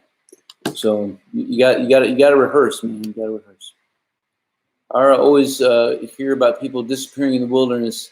It's good to hear survival stories from the one show I shouldn't believe. I haven't caught that show, but I did start capturing some stories and trying to think about ways to interweave them in with some of the things that I do. I had this idea that, because it happens here, like every year in Capitol State Forest, every year it seems somebody comes up missing and perishes in the Capitol State Forest. A few years ago, up north, a couple dudes were gone for like 21 days. They both made it out. Not too long ago, during COVID, some dudes had it in their mind they wanted to go up Mailbox Peak, which is a popular hike. And there was like 3 search and rescue missions in one weekend, because they went up and they were unprepared for the temperature change. They didn't think, it's coming on summer, it's not going to be that bad. Well, brother, this is still Washington, and it gets cold once you get up couple hundred. Oh, that's the other good thing about tarp. I'm sitting on a bucket right now, so a tarp, little cushion for my butt. But trying to interweave some of these stories and using and talking through some of the skill sets that they had used, the people who survived, and how did they make it, and actually going and recreating some of these scenarios. And so I have it in my head. I want to get to the Capitol State Forest, and I want to hike from the east side clear across over to the west side, just totally bushwhacking it the entire way. Whether it takes me, I could probably do it in a day, but I'll probably do it, make it an overnighter when I do have the chance to get this done. But I just think that'd be pretty awesome, because it does, man. It happens all the time. Every national forest, every national park, and dudes are going missing all the time. And more often than not, it's the day hiker, right? It's the guy who's just trying to go out and get a good selfie, and they end up lost because they got off the beaten trail, and because they had no knowledge in navigation, because they had no knowledge in survival skills at all. Their anxiety builds up, and they start making poor decisions, and they start going north when they should go south, or they start trying to take shortcuts, and it just never works out the way that they hope. It never does. The guys who are out used to doing like through hikes, if they get lost, it's not that big of a deal, because they already have it in their head that they're going to be out for 10 days or 15 days, going from point to point before they get resupplied. And maybe, or, they have it in their head that they're going at least 3 days, if not more, on this extended trip before they restock on some food. So if they get lost for, half a day, it's not that big of a deal. If they make a wrong turn and go down this valley, it's not that big of a deal. I was hiking in Hawaii, and I was on the Cool House Summit, and we had it in our heads that we were going to go all the way down and hit the Poly Highway.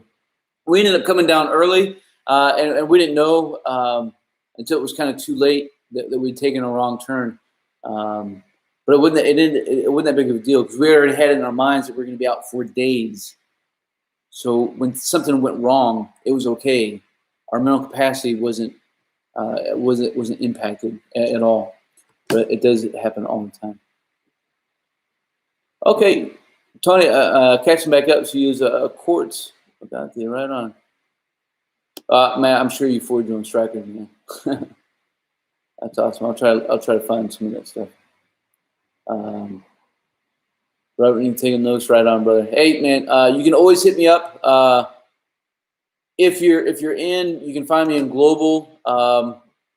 If not, my email, and I'll tell you now, but my email is in my about section. If you ever forget of the channel, it's stokermatic@gmail.com. If you have a question, hit me up, and I'll hit you back. But definitely look through my map and compass navigation playlist. It's just a deep dive into so many different things in there. Our good tarp that kills. Oh, good trap, man. It's for some. I don't need glasses, but I read. Man, you do need a good trap that kills instantly. Not only do I not want critters to suffer, I want critters to stay. And so that's why you got to stake your stuff down. And so while you could use a simple trap, is more of a cheap, around the house, kind of thing. I wouldn't trap around the house. Well, I got some woods I could trap by, but it's not the preferred method, right? It's not the preferred method. Call it field expedient. That's what I would call a trap from the hardware store. It's a field expedient trap. Definitely have to think about other animals that can come eat your animal. Robert, coming in from Baton Rouge, man, that's awesome. I'm just now getting your comment, trying to scroll through and keep up with everybody. I hope you're doing well, brother. Man, I appreciate it. That's a hell of a compliment. I appreciate that. So true, Pat. Fail in practice, you fail in life. Robert, down in San Diego. Okay, that coming in strong down there. Right on, brother. That's good stuff. I did spend 3 months in San Diego. That's where I met the devil incarnate. Senior drill instructor, staff sergeant disciple.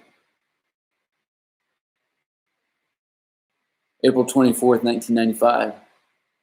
Changed my life. Changed my life. What do you think of my shirt? What do you think of my shirt? I was like, you know what, man? I need to make me a shirt. It's got to say Stoked.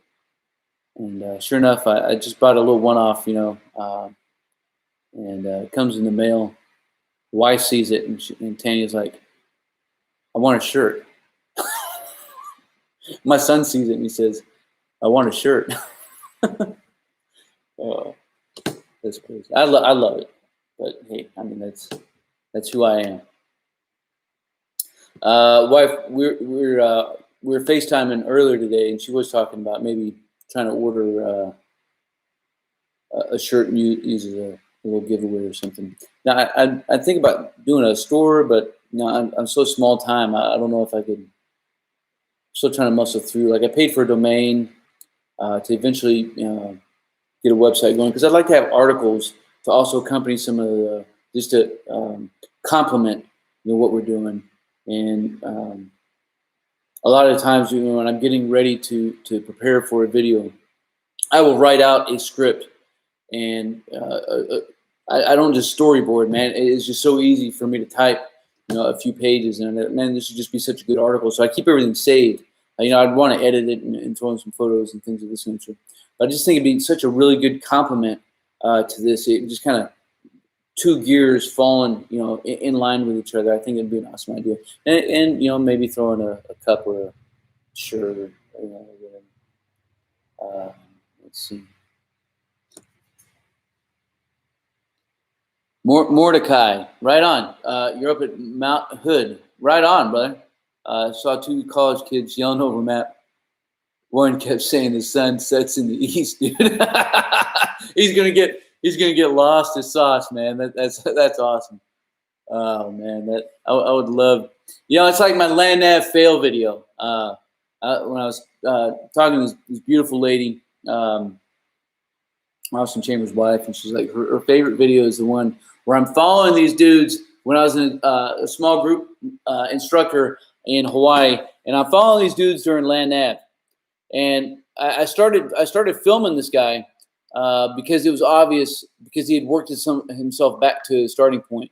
And it was at that point I was like, an opportunity has arisen, whatever. It's here. There's an opportunity here right now. And so I took out my GoPro, which I carried it on me all the time, and I started following this dude.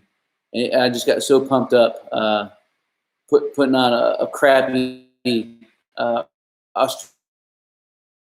and sure enough, man, it was an adventure.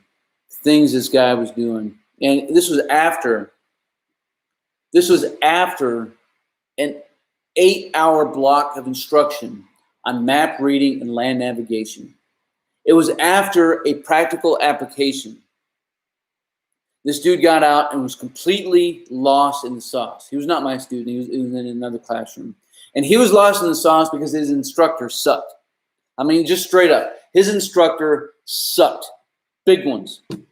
All the way. And this was actually the motivation I had to film my first land navigation demonstration video.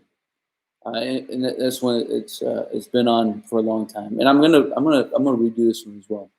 Make it more modern. Throw in some more things in there. But I was like, I have to do something to help impact all of these other guys and gals who are coming through school. I have to do something. I have to demonstrate. If people can just see it, then they can maybe have an aha moment. That's how you do that. That's what the compass looks like when you bring it up to your eye. And that's why I try to get these cool angles and these different angles coming in, looking down through the sighting glass onto the face of the compass and looking back through.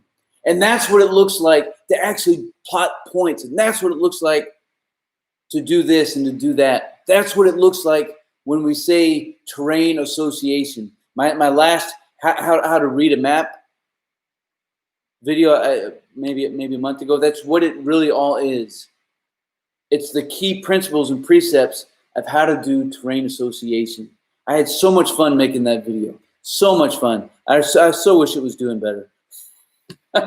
I still wish he was doing better because I think it's chock full of so many good information. So Robert, man, if you haven't seen that one, you definitely want to check out my How to Use a Compass and how to read a map, because it just different perspectives on some different things. And so that started, and then I stopped, and I made a few videos and uploaded them. I uploaded a John Wayne movie quote video, and then like just over a year ago, I got online. I was like, holy smokes, man! Some of these videos are connected. Maybe I'll give it a solid year, and we'll see what happens if I can still do this thing. And it's just over a year, and I'm the same thing. I just 1 year at a time. And I got a book. It's in my truck. I got a book of ideas that I write. It's kind of my journal, and I keep track of all my thoughts and some historical knowledge. Of course, YouTube gives me a lot of analytics, so I always go back in. But it's good to see my thought process from a year ago to now, and how I wanted to weave things together. So I'm glad, and I was all off of dude hearing that the sun sets in the east. All right, let's see, I had some crazy stories like missing 4. Yeah, Ridgecrest, California. Earthquake capital, so I guess central to south. I'm not sure. I've been to Ridgecrest, but 411 cases are kind of weird. That's for sure.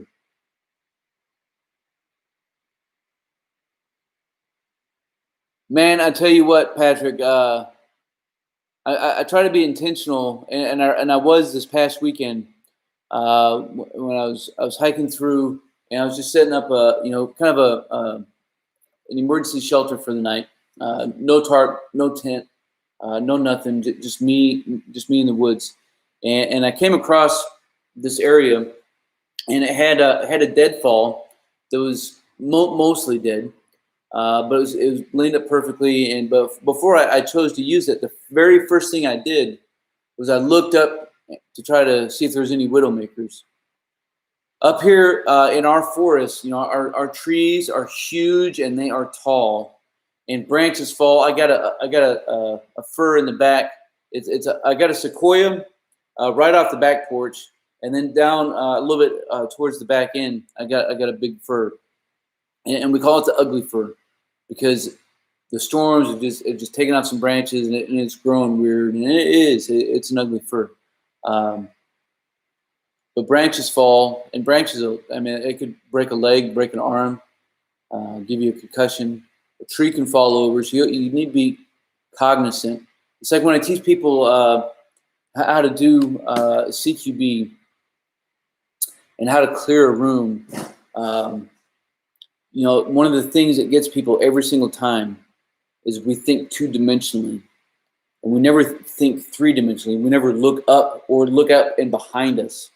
Right? You have to have such situational awareness that you're constantly looking everywhere. Head is on a swivel.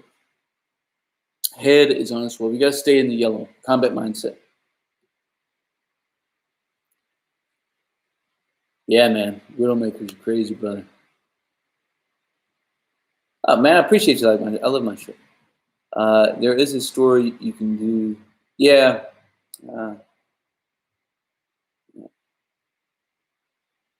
Yeah, I may get like 2 cents, and I think actually that's worth it. I probably will. I do have a couple options that I've been looking at, and truth be told, if it's 2 cents, like I don't care, because if somebody's stoked about having a Stoke shirt, then I'm even more stoked than what I was.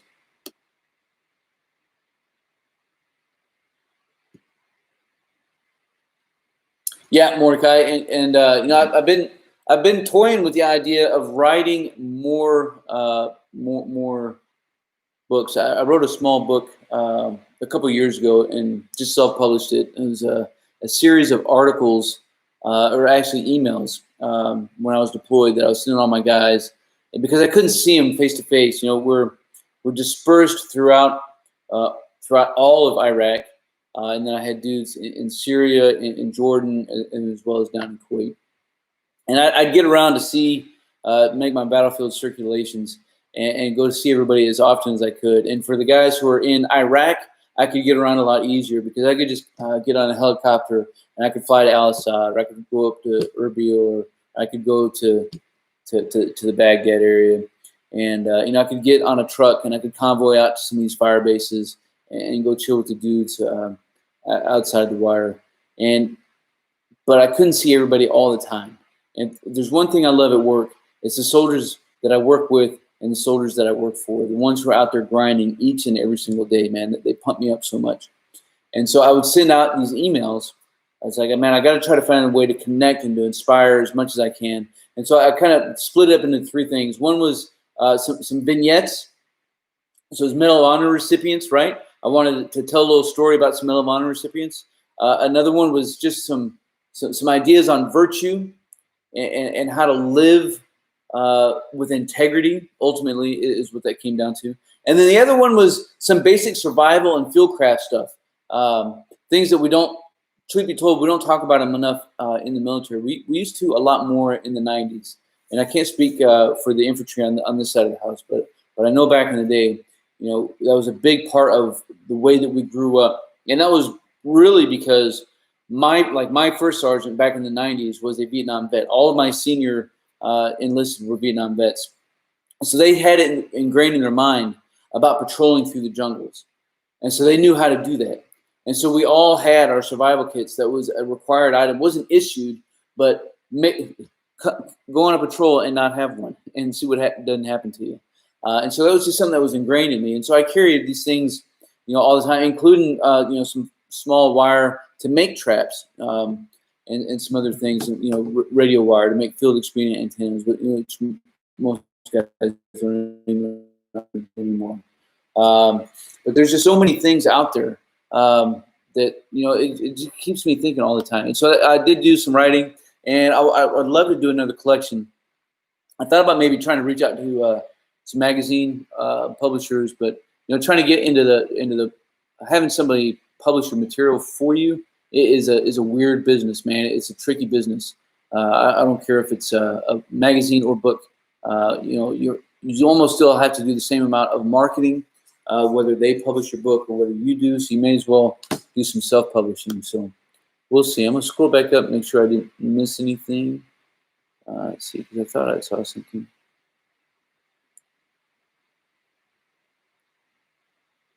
Let's see here.